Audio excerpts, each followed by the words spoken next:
함께 은혜 나눌 말씀은 고린도전서 10장 1절에서 4절입니다. 은혜 나눌 말씀 신약성경 고린도전서 10장 1절로 4절 말씀입니다.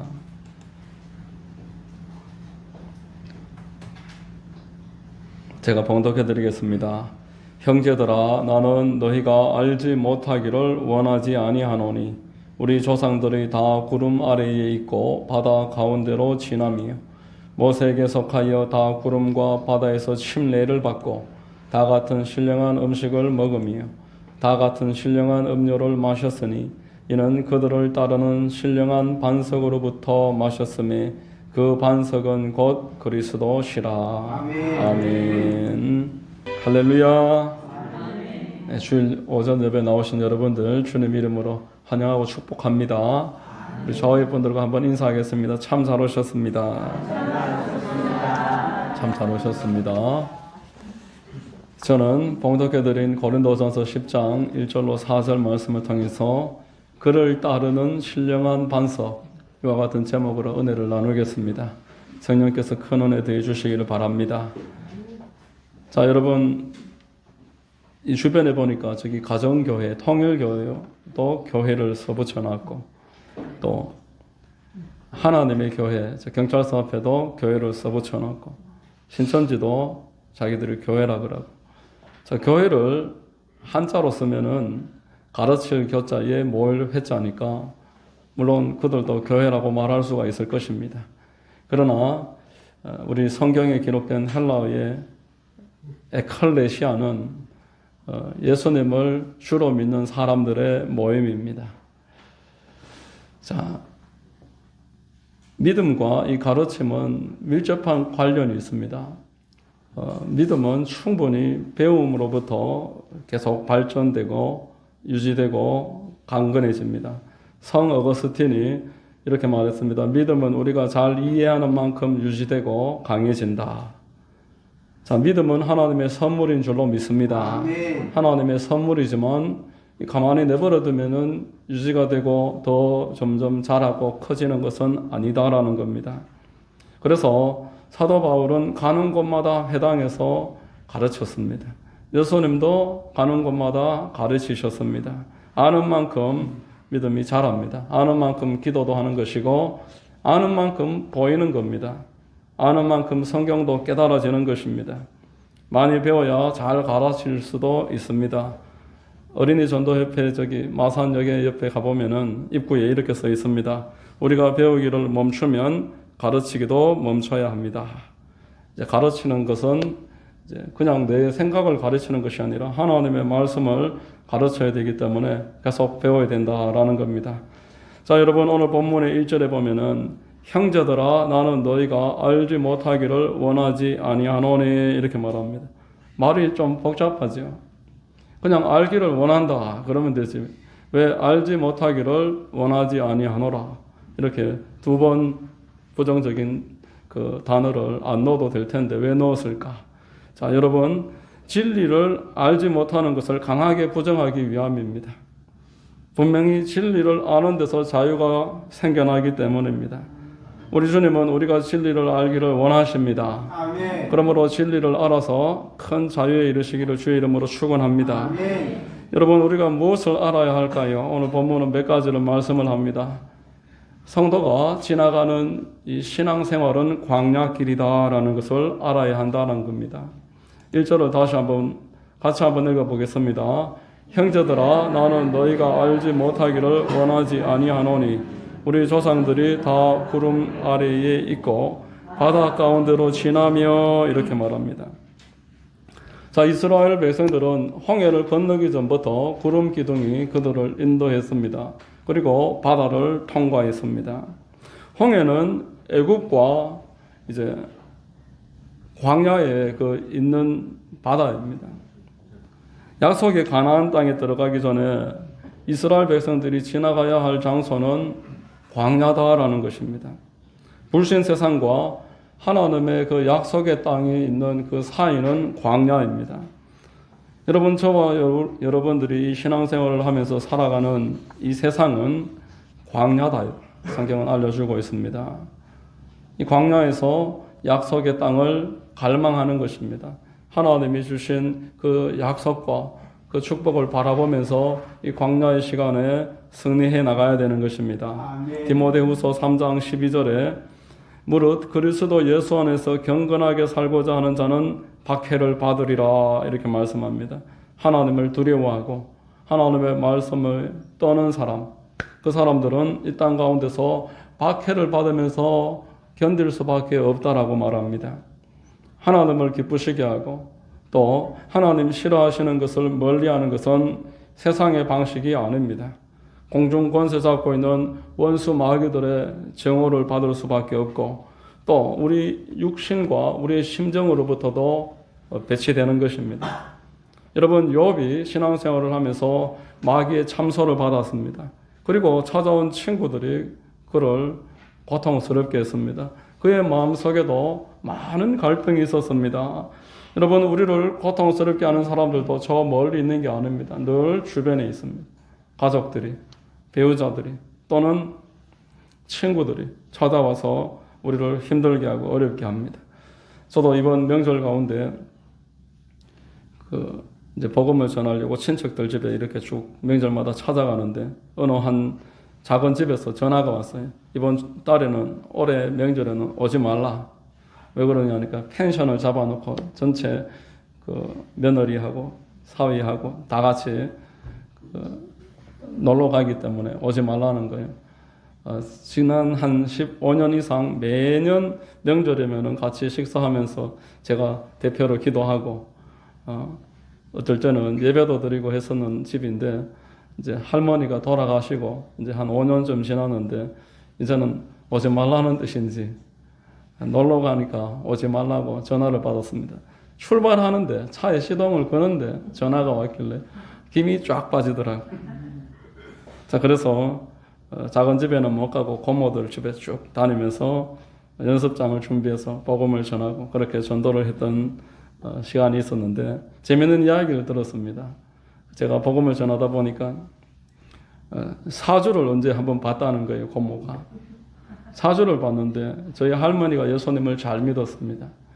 그런데 사주를 보니까 어떤 할머니가 무당이 하는 말이 당신을 지키고 있다 그렇게 이야기하길래 나를 지키고 있을 만한 할머니는 우리 어머니밖에 없는데 싶어서 저희 할머니의 그 사주를 넣으니까 그 무당이 하는 말이 이 사람 혹시 교회 다니냐? 왜 그러냐니까 사주가 안 나온다. 제가 그 말을 듣고 참 기뻤습니다. 왜냐하면은 우리 옛날부터 듣던 말이 예수님 믿는 사람은 무당 있는 데 가면은 굿도 안 되고 사주도 안 잡힌다. 그런 이야기들을 전해 들은 적은 있어도 그런 말을 실제로 불신자한테 듣는 건 처음이었어요. 나를 지키고 있는 사람이 누굴까 해서 엄마 그 생년월일을 시간들을 집어넣으니까 예수 믿는 사람들은 사주가 안 나온다. 그 말을 듣고 할머니가 천국에 계시구나. 그런 생각으로 기뻤습니다. 자, 여러분, 세상은 갈수록 육신의 정욕과 안목의 정욕과 이 세상의 자랑을 쫓아서 할 수만 있으면은 하나님을 경외하기보다도 쾌락을 쫓아서 살아갑니다. 또 이제 그렇게 놀러 가는 사람들은 가지만 못 가는 사람들은 그들을 부러워합니다. 육신의 쾌락을 더 사랑하는 세대가 될 것이다. 성경에서 알려준 대로 사람들은 기회만 있으면은 내 육신을 돌보는데 모든 정신을 쏟는 것입니다. 하나님을 사랑하고 하나님을 알아가고 하나님의 말씀에 주목하는 것들을 하찮게 여기는 그런 세대가 점점 다가온다는 겁니다. 또 지금 이 시대에는 이번 명절에는 여러분 또 어떤 우상 숭배나 제사를 준비하는 이런 일에 강제적으로 강요를 받은 사람들도 있었을 것입니다. 이런 일들이 영적인 전쟁입니다. 성도가 이 땅에서 살아갈 때 광야를 지나간다는 것이 이런 말입니다. 세상은 쾌락을 쫓고 또는 우상을 숭배합니다. 예수님도 이 땅 가운데서 많은 고난을 받고 광야 한복판에서 시험을 받으셨습니다. 누가복음 4장 1절로 2절 우리 같이 한번 읽어보겠습니다. 예수께서 성령의 충만함을 입어 요단강에서 돌아오사 광야에서 40일 동안 성령에게 이끌리시며 마귀에게 시험을 받으시더라 말했습니다. 성령으로 충만했는데 마귀에게 시험을 받고 광야에 이끌려 들어갔다 이렇게 말합니다. 우리 많은 사람들이 내가 성령 충만 받으면 시험이 없을 것이다. 광야가 없을 것이다. 내 삶의 모든 문제가 성령 충만 받으면 일거에 해결될 것이다. 그렇게 생각하는 사람들이 참 많습니다. 제가 그랬습니다. 방언만 받으면 모든 문제가 일거에 다 해결될 것이다. 정말 매달렸는데 방언을 받고 나니까 시험이 본격적으로 시작되더라고요.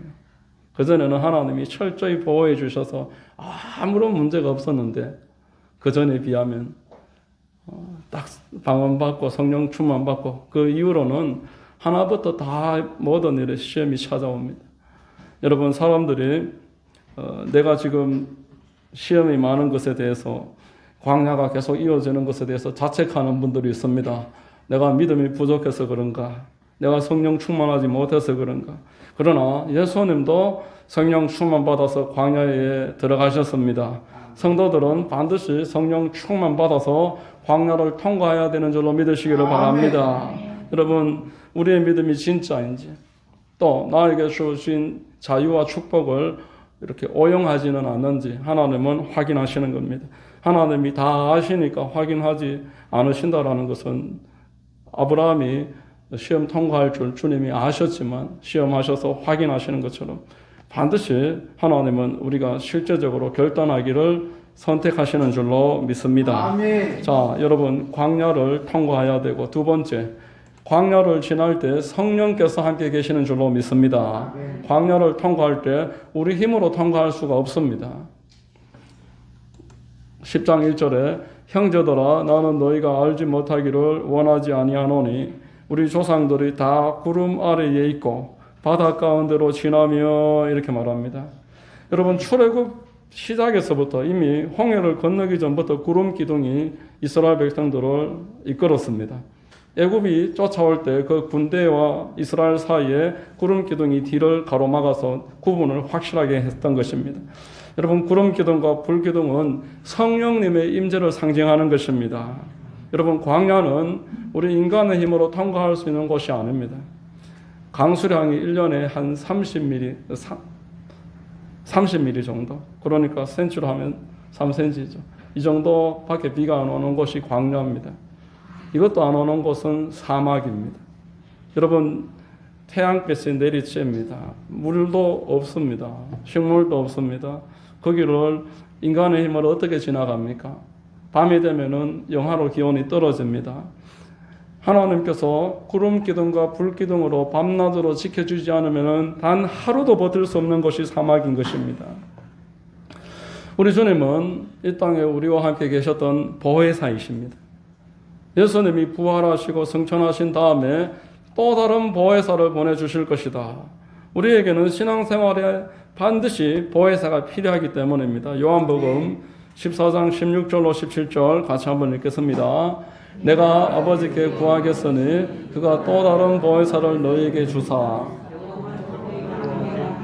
함께 있게 하리니 그는 진리의 영이라 세상은 능히 그를 받지 못하나니 이는 그를 보지도 못하고 알지도 못함이라. 그러나 너희는 그를 아나니 그는 너희와 함께 거하심이요 또 너희 속에 계시겠음이라 말씀하십니다.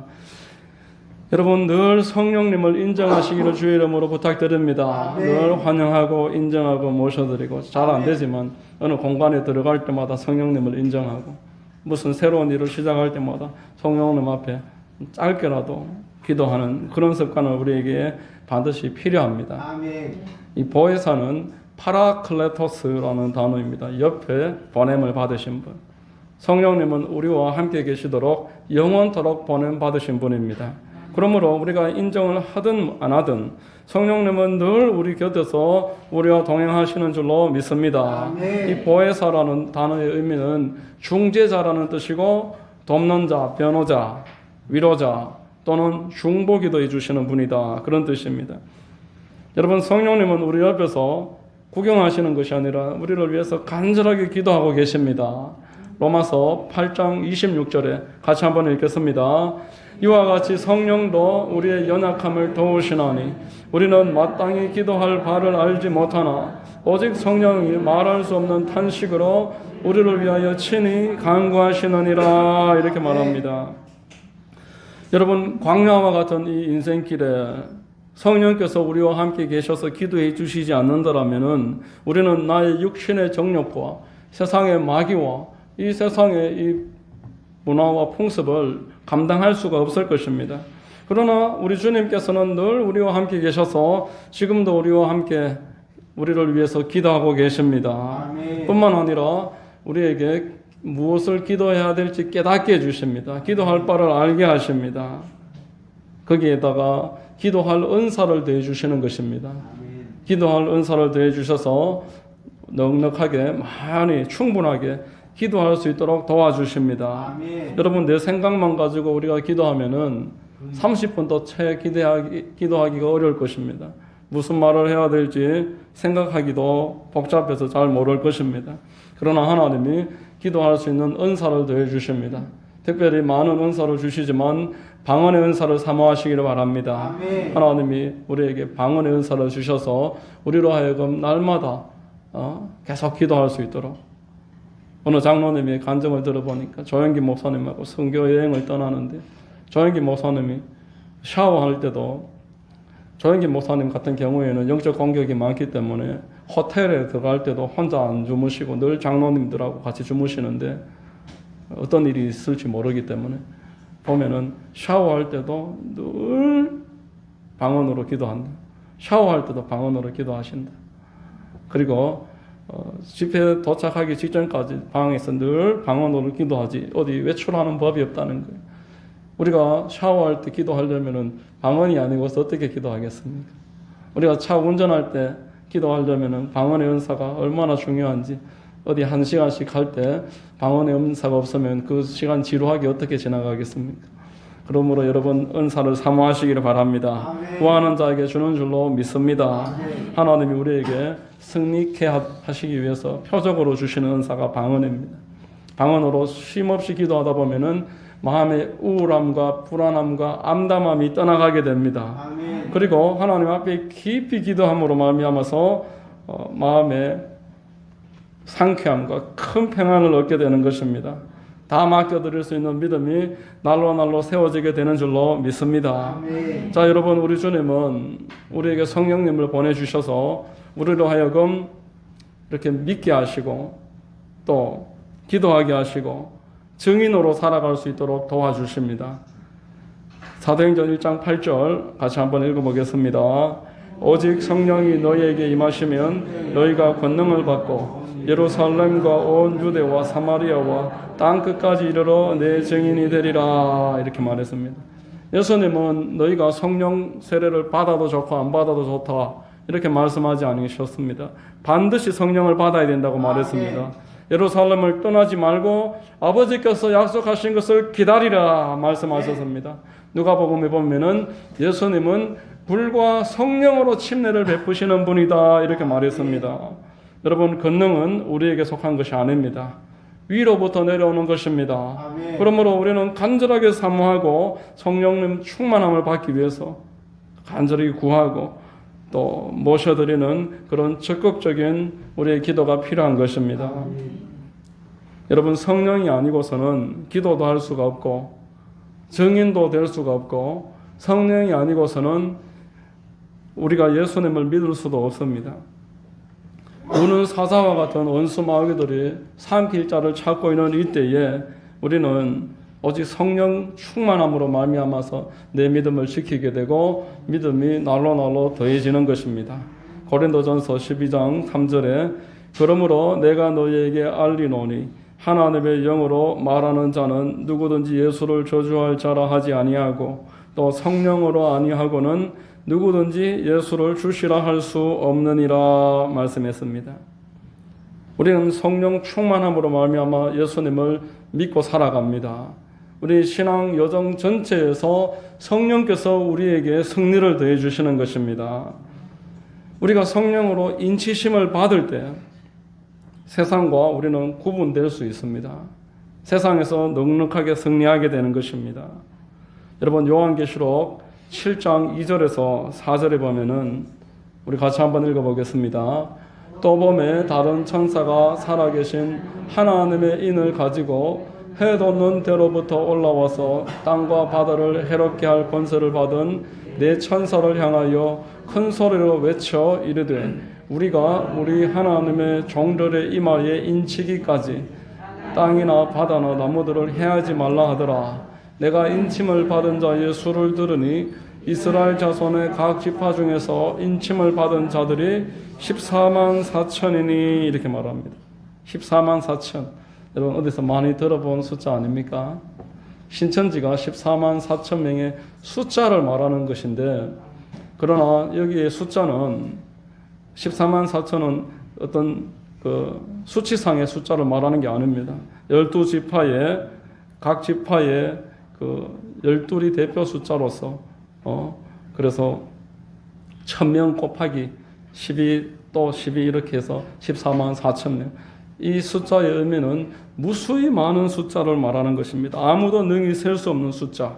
자, 계시록 7장 9절에 이일 후에 내가 보니 각 나라와 족속과 백성과 방언에서 아무도 능히 셀 수 없는 큰 무리가 나와 흰 옷을 입고 손에 정려 가지를 들고 보좌 앞과 어린 양 앞에 서서 큰 소리로 외쳐 이르되 구원하심이 보좌에 앉으신 우리 하나님과 어린 양에게 있도다 이렇게 말합니다. 아무도 능히 셀 수 없는 큰 무리가 14만 4천입니다.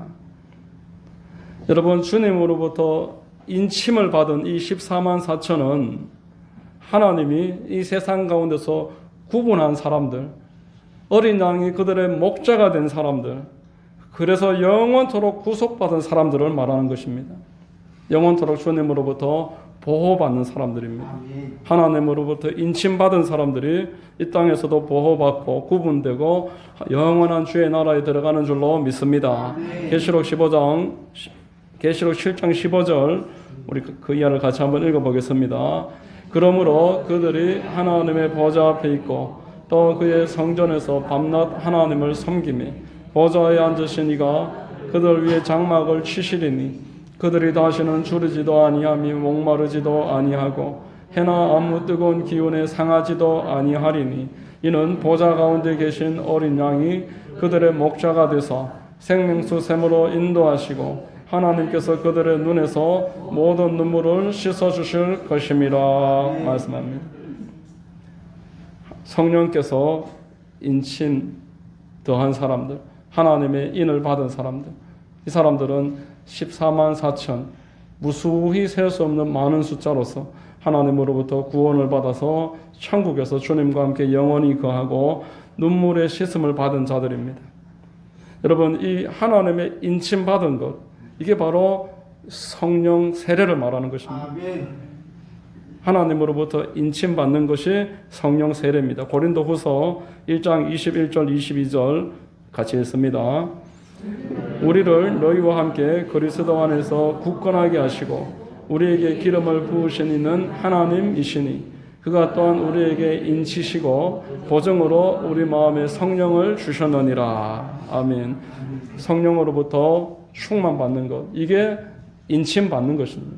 인침받는 것을 어떤 다른 것으로 이해를 하지 말고 내가 성령 충만받아서 예수 믿는 사람 되었으면 하나님으로부터 인침받은 사람입니다. 아멘. 저 여러분들은 예수 그리스도의 양으로 인침을 받으셨습니다. 아멘. 내 안에서 성령께서 나로 하여금 예수님을 주라고 인정하게 하고 아멘. 그것이 하나님을 아버지라고 부르게 하고 세상에서 구분되게 하는 것입니다. 아멘. 이것이 바로 인침이다 이 말입니다. 아멘. 우리 주님은 광야길에서 친히 우리와 함께 계십니다. 그래서 저와 여러분들을 이 세상 한복판에서 구분하시고 목자가 되어주시는 분이십니다. 광야길에 우리 주님이 늘 동행하시고 우리와 늘 모든 일에 참여하시며 우리의 모든 아픔과 약함을 아시고 공급하시고 보호하시고 인도하실 줄로 믿습니다. 아멘. 자, 세 번째로 광야길에 있는 교회는 예수님에게 속해 있습니다. 오늘 본문 2절에서 4절에 모세에게 속하여 다 구름과 바다에서 침례를 받고 다 같은 신령한 음식을 먹으며 다 같은 신령한 음료를 마셨으니 이는 그들을 따르는 신령한 반석으로부터 마셨으며 그 반석은 곧 그리스도시라 말씀합니다. 자, 여러분, 이스라엘은 모세에게 속해서 출애굽했습니다. 그 이후에 모든 광야 과정 가운데서도 모세의 인도를 받았습니다. 세상과 구분된 이 이스라엘 백성들은 장차 이 땅에 하나님이 세우실 교회를 말하는 것입니다.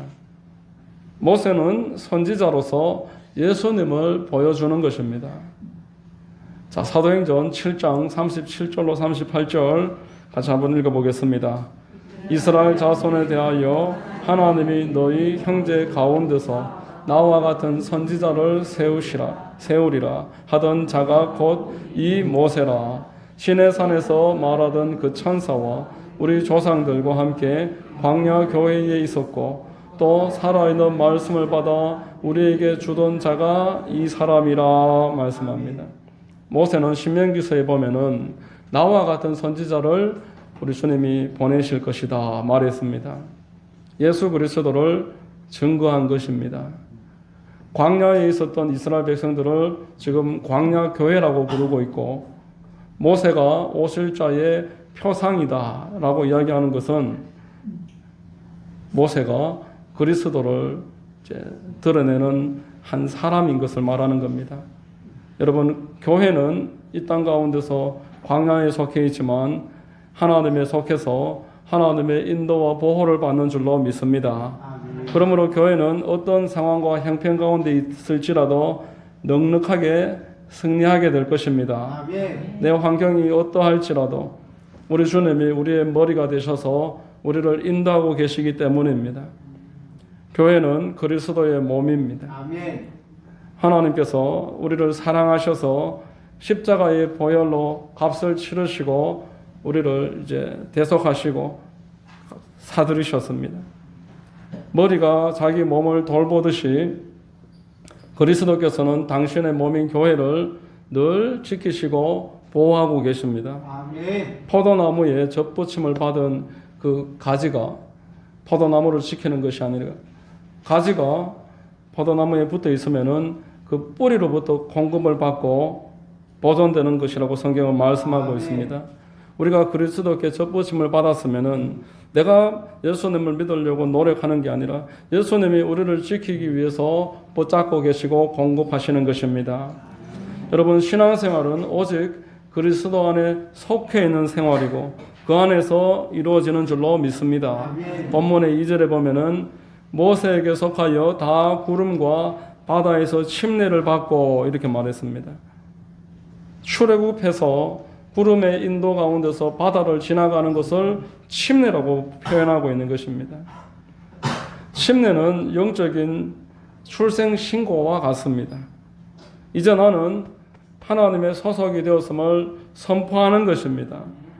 그리스도께 속해서 성령의 인도로 침례받은 성도들은 이제부터 하나님으로부터 늘 영육 가운데 공급받는 것입니다. 본문에 신령한 음식이라고 말합니다. 만나와 메추라기. 4절에 보면은 같이 한번 읽어보겠습니다. 다 같은 신령한 음료를 마셨으니 이는 그들을 따르는 신령한 반석으로부터 마셨으며 그 반석은 곧 그리스도시라 말씀하고 있습니다. 신령한 음료는 반석에서 터져나오는 생수, 그리고 이 반석은 그리스도시다 말씀하는 겁니다. 유대 전승에 의하면은 이 반석이 이스라엘 백성들을 광야 내도록 따라다니면서 생수를 공급했다 말씀하고 있습니다. 여러분, 주께서는 우리에게 뭐라고 말씀하셨습니까? 요한 3서 1장 2절에 사랑하는 자여 내 영혼이 잘된 것 같이 내가 범사에 잘되고 강건하기를 내가 간구하노라 말씀했습니다. 우리 주님은 저와 여러분들을 구원하셨습니다.